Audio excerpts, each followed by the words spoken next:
Hi guys, welcome back to my YouTube channel.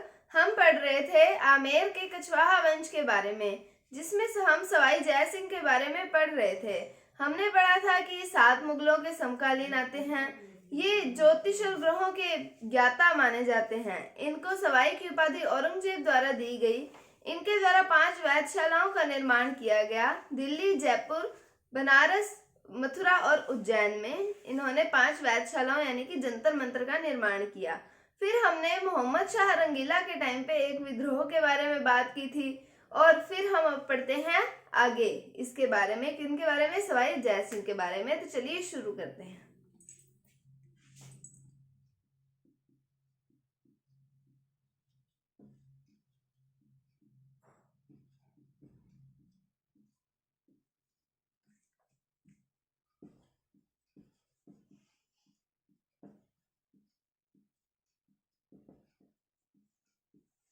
तो सवाई जय सिंह के बारे में बात करते हैं। और इन्होंने आमेर में करवाया था अश्वमेध यज्ञ।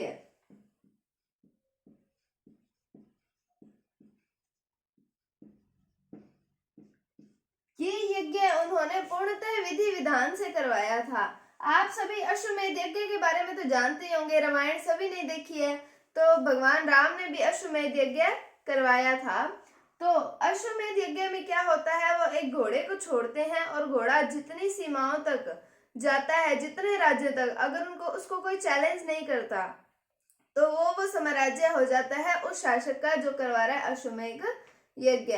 तो इन्होंने पूर्णतः विधि विधान के साथ अश्वमेध यज्ञ करवाया था। और पूर्णतः विधि विधान के साथ अंतिम अश्वमेध यज्ञ करवाने वाले शासक कौन थे? सवाई जय सिंह। तो अगर हमसे पूछा जाए पूर्णतः विधि विधान के साथ अंतिम अश्वमेध यज्ञ करवाने वाले शासक कौन से थे, तो वो थे सवाई जय सिंह। और इस अश्वमेध यज्ञ के अंदर प्रधान पुरोहित की बात करें तो प्रधान पुरोहित आते हैं पुंडरीक रत्नाकर।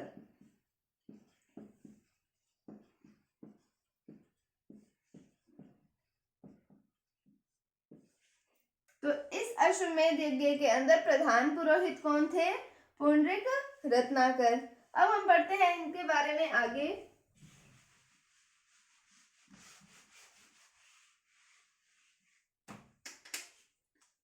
अब बात आती है 18 नवंबर 1727 ईस्वी की। 18 नवंबर 1727 ईस्वी को इन्होंने जयपुर शहर की स्थापना की। इन्होंने जयपुर शहर की स्थापना की। और इस स्थापना के समय जयपुर में एक तो आए थे बंगाली ब्राह्मण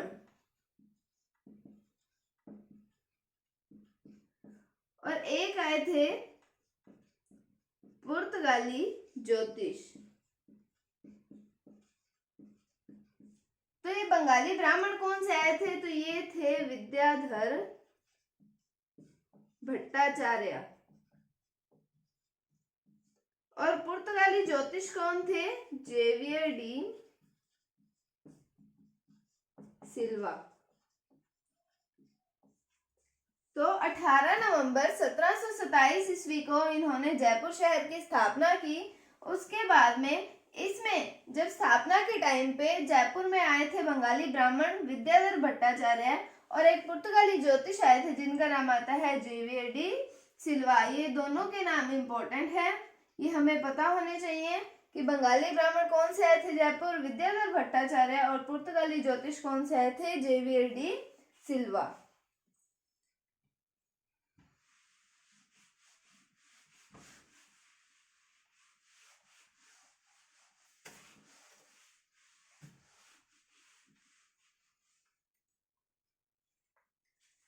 जयपुर को जाना जाता है पिंक सिटी के नाम से, गुलाबी नगरी के नाम से जाना जाता है। तो ये क्वेश्चंस भी हमें पता होने चाहिए, राजस्थान में किन किन जगहों को क्या क्या उपनामों से जाना जाता है। तो जयपुर है पिंक सिटी।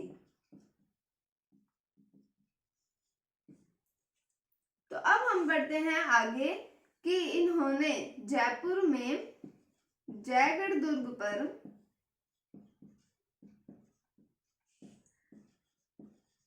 जय बाण तोप का निर्माण करवाया।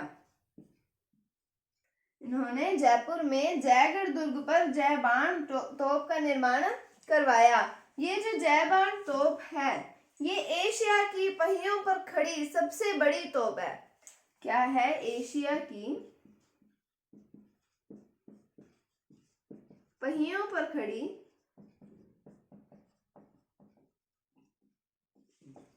सबसे बड़ी तोप।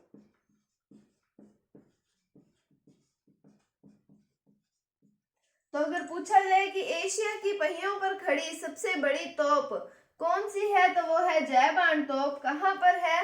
जयगढ़ दुर्ग पर। और जयगढ़ दुर्ग कहाँ है? जयपुर में। जयपुर को क्या कहा जाता है? Pink city. और इसका निर्माण किसने करवाया था? जयपुर का सवाई जय सिंह ने। और जय बाण तोप का निर्माण किसने करवाया था? सवाई जय सिंह ने।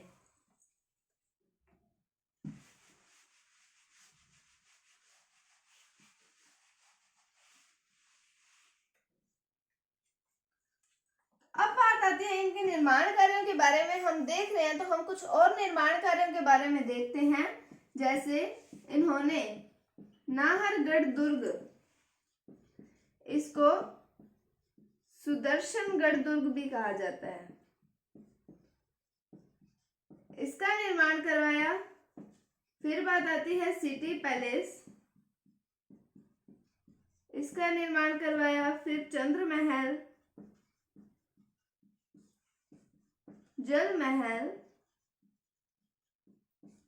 और गोविंद देव जी के मंदिर का।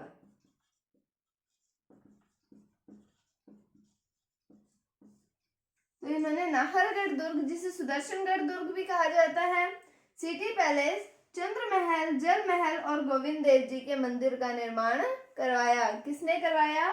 सवाई जय सिंह ने। अब बात आती है एक यूनानी लेखक की। तो यूनानी लेखक का क्या नाम आता है? यूक्लिड।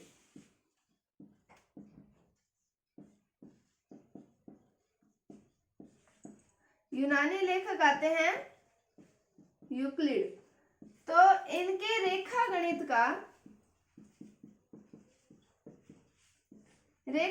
का ट्रांसलेशन किया गया। किसके द्वारा किया गया? जगन्नाथ के द्वारा। तो इनमें सवाई जय सिंह कहां पर आए? तो सवाई जय सिंह के काल में ये सब हुआ था। क्या हुआ? यूनानी लेखक यूक्लिड के रेखा गणित का ट्रांसलेशन किया। किसने किया? जगन्नाथ के द्वारा इनका ट्रांसलेशन करवाया गया था। अब बात आती है, मैंने आपको बताया था कि ये ग्रहों और ज्योतिष के ज्ञाता थे। तो इन्होंने ग्रहों और ज्योतिष पे कुछ ग्रंथों की रचना की है। तो अब हम पढ़ते हैं उसके बारे में।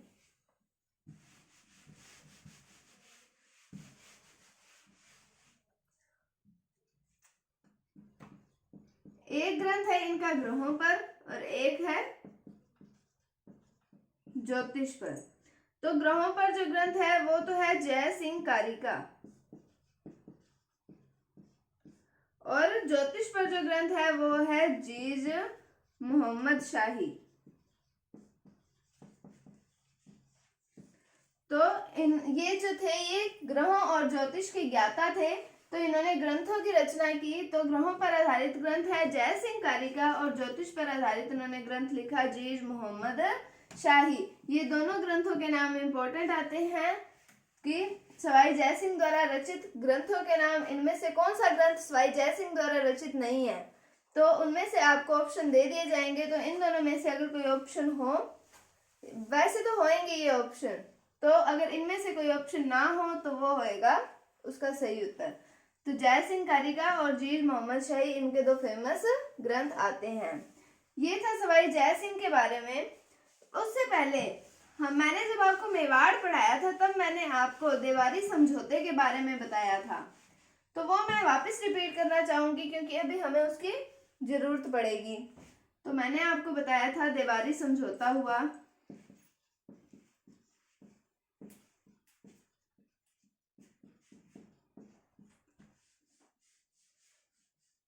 देवारी समझौते में हमने देखा था कि मेवाड़ के थे अमर सिंह सेकंड, और फिर आमेर के थे सवाई जय सिंह। और मारवाड़ के थे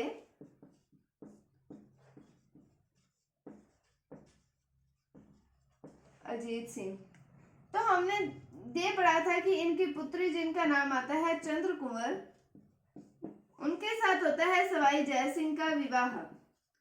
सशर्त विवाह होता है कि इन दोनों का पुत्र ही जो है वो आमेर का अगला उत्तराधिकारी बनेगा।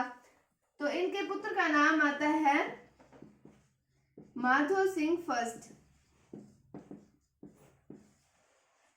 अब मैं आपको पढ़ाने जा रही हूँ सवाई जय सिंह के बाद जो आगे उत्तराधिकारी बनते हैं उनका नाम आता है ईश्वरी सिंह। तो बनना तो किसको था? माधो सिंह फर्स्ट को, लेकिन बन कौन जाता है? ईश्वरी सिंह। तो इस कारण अब इन दोनों के बीच में होगा युद्ध। तो अब हम पढ़ते हैं उन युद्धों के बारे में।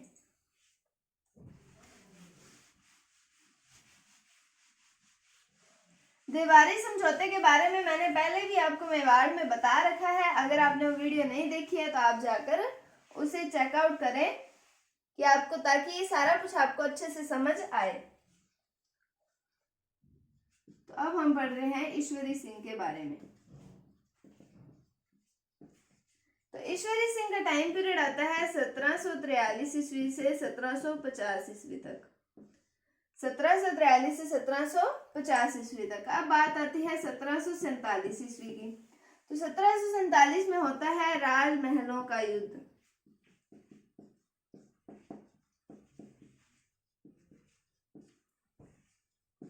तो किसके बीच में होगा? अभी मैंने आपको बताया, ईश्वरी सिंह के बीच में और माधो सिंह फर्स्ट के बीच में। अब इस युद्ध में क्या होता है कि ईश्वरी सिंह तो जीत जाते हैं, लेकिन माधो सिंह फर्स्ट जो है फिर वो हार जाते हैं। ये जो ईश्वरी सिंह है ये अपनी जीत से इतना खुश होते हैं कि ये एक इमारत का निर्माण करवा देते हैं। तो ये करवाते हैं ईश्वर लाट इमारत का निर्माण करवा देते हैं। इसका एक और नाम भी आता है जो आता है सरगापुली। ज्यादा फेमस नाम इसका ईश्वर लाट इमारत ही है।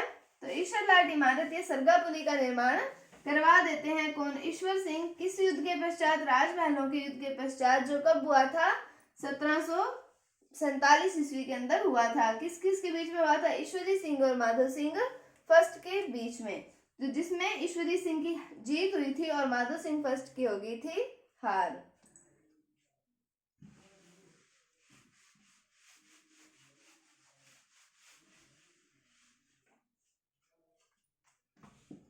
तो अब इनके बीच में एक बार वापस युद्ध होता है। इस युद्ध में क्या चेंजेस आते हैं वो देखते हैं। अब ये जो माधो सिंह फर्स्ट है इनके साथ मिल जाते हैं मराठा। अब इनके साथ मराठा शक्ति मिल गई तो इनकी हो जाती है जीत, और जो ईश्वरी सिंह है इनकी हो जाती है हार। और ये अपनी हार मतलब ऐसे सहन नहीं कर पाते अपने, ये कह सकते हैं, क्योंकि सुसाइड करने का मेन मकसद तो क्या होता है कि कोई भी प्रॉब्लम होती है उसको हम सहन नहीं कर पाते तो वो बंदा सुसाइड कर लेता है। तो फिर ईश्वरी सिंह जो है वो करते हैं सुसाइड। कहाँ पर? जहां इन्होंने अपनी इमारत बनाई। तो इमारत का हमने क्या नाम पढ़ा? ईश्वर लाट। तो ईश्वर लाट में ये आत्महत्या कर लेते हैं। तो क्या पढ़ा? और इस युद्ध का नाम देखते हैं तो नाम आता है बगरू का युद्ध। तो बगरू का युद्ध किन किन के बीच में हुआ था? ईश्वरी सिंह और माधो सिंह फर्स्ट के बीच में, जिसमें माधो सिंह के साथ हो जाते हैं मराठा शक्ति और फिर ये जीत जाते हैं और ईश्वरी सिंह हार जाते हैं और ये ईश्वर लाट में कर देते हैं सुसाइड कर लेते हैं, आत्महत्या कर लेते हैं। ये था ईश्वरी सिंह के बारे में। कल हम पढ़ेंगे माधो सिंह फर्स्ट के बारे में। तब तक के लिए अगर आपको इसमें कोई भी डाउट है तो आप कमेंट सेक्शन में पूछ सकते हैं। अगर आपको वीडियो थोड़ी सी भी अच्छी लगी है तो इसे लाइक कीजिए, शेयर कीजिए और चैनल को सब्सक्राइब जरूर कीजिए। Thank you, thanks for watching, bye bye.